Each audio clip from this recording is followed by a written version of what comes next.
देखिएगा, पहली बात प्रशासन का तौर तरीका, ठीक है, क्योंकि प्रशासनिक कारण में उन्होंने अपने को हमेशा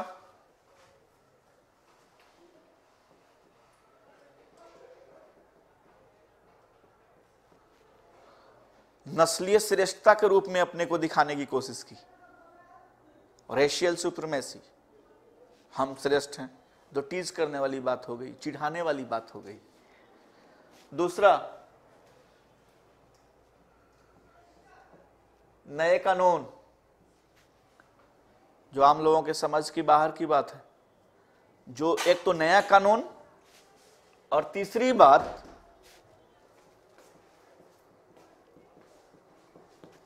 नई भाषा। एक ऐसी भाषा में कानून, जो कानून भी बिल्कुल नहीं, मुझे पता नहीं, और भाषा भी नहीं, आम लोगों के पहुंच के बाहर की बात समझ रहे हैं। अब आप बताइए, एक नया कानून और नई भाषा, और किसी एक्स को आके कहिए कि अब आप दोषी हैं, आप चलिए जेल। क्यों? तो आपने ये गलती किया है। कहाँ गलती किया? तो ये ऐसा कानून है। तो कौन बताया कानून? मुझे तो पता ही नहीं है कानून। लिखा हुआ है, कहाँ लिखा हुआ है? ये तो भाषा ही मुझे नहीं पता। तो जिन पर ये लगेगा वो क्या होंगे? आक्रोशित हो जाएंगे। तो क्या क्या? नए कानून, नई भाषा, नस्लीय श्रेष्ठता,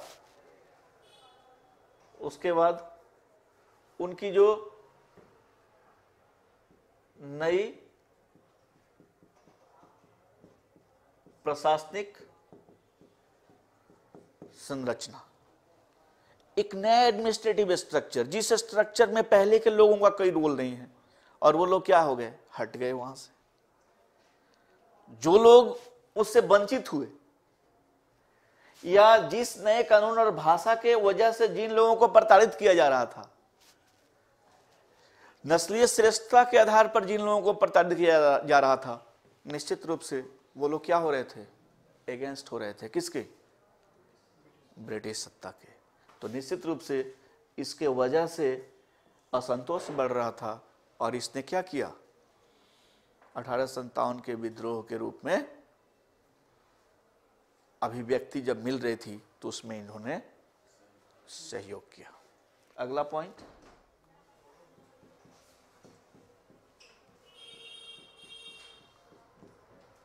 सबसे इंपॉर्टेंट कारण में से एक इसको भी माना जा सकता है। पूरा स्ट्रक्चर बदल दिया इस आर्थिक कारण ने। पहली, इनकी भू राजस्व नीति, इस कारण में सबसे महत्वपूर्ण क्या था? भू राजस्व नीति थी। इस भू राजस्व नीति में 1857 तक 3 तरह की नीतियां बनाई गई पूरे देश में। क्या क्या आप लोग जानते हैं? एक, स्थायी बंदोबस्त। दूसरा, रैयतवाड़ी बंदोबस्त। तीसरा, महालवाड़ी बंदोबस्त। बड़ा इंटरेस्टिंग है, इसको जब आप समझिएगा तब आपको पता चलेगा कि आखिर क्यों आम लोगों में असंतोष फैला। देखिए, अधिकांश किसानों से जुड़ा हुआ मामला है, ये जमींदारों से जुड़ा हुआ मामला है, और इसमें निश्चित रूप से अभी भी हम कहते हैं, जब मूल्यांकन करते हैं तो कहते हैं ये भू राजस्व नीति निश्चित रूप से भारत में गरीबी, भूखमरी और दरिद्रता का कारण रहा। जब हम आज़ाद हुए उस समय तक भूखमरी, गरीबी और दरिद्रता इतनी ज़्यादा थी कि आज भी इस समस्या से हम क्या कर रहे हैं? जूझ रहे हैं। आज भी ये ऐसी नीतियां बनाई गई थी, इनकी आर्थिक जो नीतियां, इनकी आर्थिक नीतियां, जो आर्थिक कारण थे, वो इनकी आर्थिक नीतियों के फलस्वरूप ये आर्थिक कारण आए थे आर्थिक नीतियों के फलस्वरूप इनकी आर्थिक नीतियां ऐसी बनी जिसका दीर्घकाल तक, कुछ हद तक, आज तक हम इस प्रभाव को देख सकते हैं। क्योंकि आर्थिक कारण में भू राजस्व नीति, इनके औद्योगिक नीति, इनके व्यापार नीति, औद्योगिक नीति, व्यापार नीति, इन सारे नीतियों ने आज भी, आप देख लीजिए, जब अंग्रेज यहाँ शासन करने आए थे तो हमारा एक्सपोर्ट ज़्यादा था और इंपोर्ट कम था। एक्सपोर्ट ज़्यादा था, इंपोर्ट कम था। यानी एक्सपोर्ट और इंपोर्ट का डिफरेंस अगर प्लस आ जाए तो उसको हम क्या कहते हैं? फेवरेबल बैलेंस ऑफ पेमेंट कहते हैं। क्या कहते हैं? सकारात्मक भुगतान संतुलन। यानी 100 रुपये का वस्तु आप बाहर भेज रहे हैं और 80 रुपये का वस्तु हमारे यहाँ आ रहा है, तो ये 20 रुपये जो आपके पास प्लस हैं वो क्या हो गए? ये प्लस अगर है तो हमेशा इस तरह से अगर बढ़ता है तो इसी को कहते हैं सकारात्मक भुगतान संतुलन। जब ब्रिटिश ईस्ट इंडिया कंपनी आई थी व्यापार करने, खासकर मुगल के समय, हमारे यहाँ फेवरेबल बैलेंस ऑफ पेमेंट था। लेकिन इन्होंने लंबे समय तक शासन के दौरान एक ऐसी नीति बनाई, प्रिफरेंशियल और डिफरेंशियल, वरीयतापूर्ण और भेदभावपूर्ण नीति बनाई, जिस नीति के बदौलत हम इंपोर्ट ज्यादा का करने लगे, एक्सपोर्ट कम का करने लगे। एक, इंपोर्ट जो भी किए तैयार वस्तु का किए, एक्सपोर्ट जो भी किए रॉ मटेरियल का किए। जब भी कच्चे माल का एक्सपोर्ट ज्यादा करते हैं और तैयार वस्तु का इंपोर्ट ज्यादा करते हैं तो निश्चित रूप से वो अर्थव्यवस्था क्या होती है? पिछड़ी हुई अर्थव्यवस्था कहलाती है। बात समझ रहे हैं? गेहूं भेजना और बिस्किट भेजना दोनों में बहुत फर्क होता है। बात समझ रहे हैं? गेहूं भेजेंगे तो निश्चित रूप से कम कीमत का होगा और उस गेहूं का बिस्किट भेजेंगे तो निश्चित रूप से ज्यादा कीमत का होगा। याद रखिएगा, कोई भी वस्तु प्राइमरी सेक्टर का प्रोडक्ट होता है वो सस्ता होता है, और टर्सरी सेकेंडरी सेक्टर का जो प्रोडक्ट होता है या टर्सरी गुड्स, जो भी टर्सरी चीजें जो होती हैं, वो हमेशा महंगा होती है। याद रखिएगा कभी भी। इसलिए इकॉनमी को ज़्यादा स्टेबल और स्ट्रांग बनाने के लिए सेकेंडरी और टर्सरी सेक्टर का कंट्रीब्यूशन को बढ़ाने की हमेशा कोशिश होती है। बात समझ आ रही है? तो ऐसी स्थिति में ये इनकी नीतियां बनी। इनकी नीतियों को एक एक लाइन में पहले हम समझेंगे। पहले आप जानते हैं भू राजस्व नीति किसको कहते हैं? पढ़ा है आप लोगों ने? हाँ, देखिए थोड़ी सी बात समझिएगा। भू राजस्व नीति के बारे में हम लोग बात कर रहे हैं किसके? अंग्रेजों का। तो जब भू राजस्व नीति की बात आप करेंगे तो उसमें मूल रूप से देखिएगा, मुगल काल में और खासकर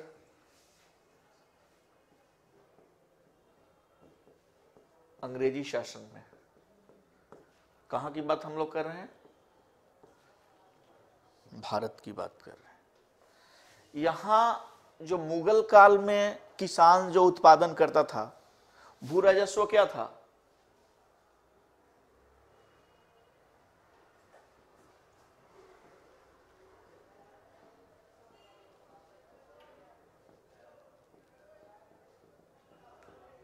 उत्पादन का हिस्सा था।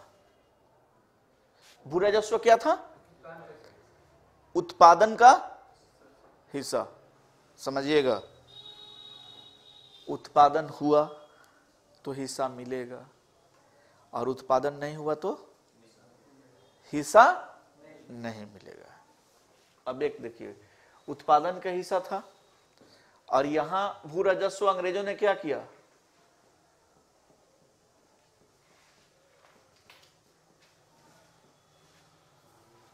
भूमि का किराया समझिएगा पहले, ये बड़ा ही ये पूंजीवादी तौर तरीके से इसका इस्तेमाल किया गया। एग्जाम्पल ले लीजिए, आपके पास एक जमीन का टुकड़ा है, सरकार ने आपको दे रखा है, तो और कहा है कि इस पर आपको 20% रेवेन्यू देना है। 100 किलो का उत्पादन करेंगे तो 20 किलो देंगे, और उत्पादन नहीं करेंगे तो कहां से देंगे? नहीं देंगे। लेकिन भूमि का किराया, उत्पादन करिए चाहे नहीं करिए, किराया है तो देना है। एग्जाम्पल के तौर पर समझिए, आप दिल्ली में रहते हैं, किसी मकान मालिक का आपने रूम ले लिया, ठीक है, या तो उसमें रहिए या मत रहिए, अपने का स्टडी में है, जितना आपने किराया तय कर लिया है वो आपको देना ही होगा। बात समझ रहे हैं? अगर ये कह देते कि रहने पर देना है, तब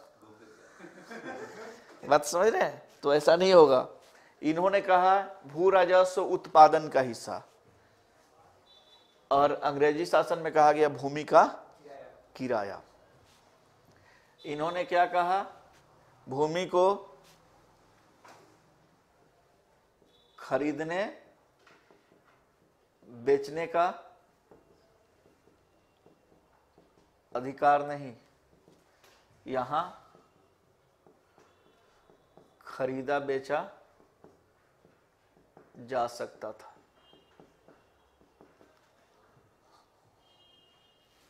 अब चलिए इसको थोड़ा समझते हैं। क्वेश्चन ये है कि इस तरह की नीतियां, इस तरह की भू राजस्व नीति क्यों बनाई गई अंग्रेजों के द्वारा? ठीक है, उन्हें पता था कभी बाढ़ आएगा, कभी सूखा आएगा, कभी फसल खराब हो जाएगा, समझ रहे हैं? तो फिर हमें लगान नहीं मिलेगा और हमारा खर्च तो हो रहा है। तो ऐसी स्थिति में कोई ऐसा व्यवस्था किया जाए, चूंकि वो पूंजीवादी थे, उनको लाभ को अधिकतम करना था, ऐसा कोई व्यवस्था किया जाए कि लगातार उन्हें क्या मिलता रहे, उन्हें लैंड रेवेन्यू हमेशा मिलता रहे।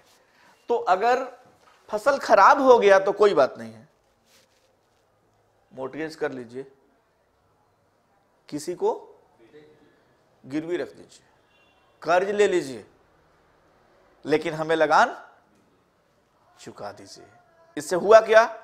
जमीन चाहे जिसके पास जाए लगान तो देगा। अगर इसमें फसल नहीं हुआ कोई बात नहीं, वो कहीं से मोर्टगेज करके लोन लेके कहीं ना कहीं से तो हमें देगा। इस तरह से अंग्रेजों को नुकसान नहीं हुआ। नुकसान किसका हुआ सबसे ज्यादा? किसानों का। किसान कर्ज में डूबते चले गए। किसान के शोषण करने के लिए एक नए मध्यस्थ वर्ग का शुरुआत हो गया।